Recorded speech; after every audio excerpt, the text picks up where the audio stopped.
Hello everybody, it's Lurgs here. Welcome to my channel. I'm here to save you time and money. And today, has your Bosch washing machine got an error E32? Don't panic. All this means is you've got an unbalanced load. Now the washing machine will try and readdress this balance by making the drum spin go slower and faster to try and move about any clothes in the drum. If not, it may pause the wash. You might be able to open the door yourself and just move around the clothes, make sure it's nice balanced load, and then start the wash again. If not, you can just let the washing machine finish its cycle.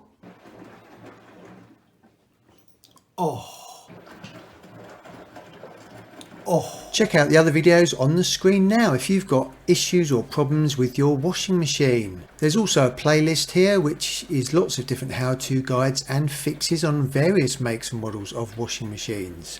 Thanks for visiting my channel everyone, I really appreciate it.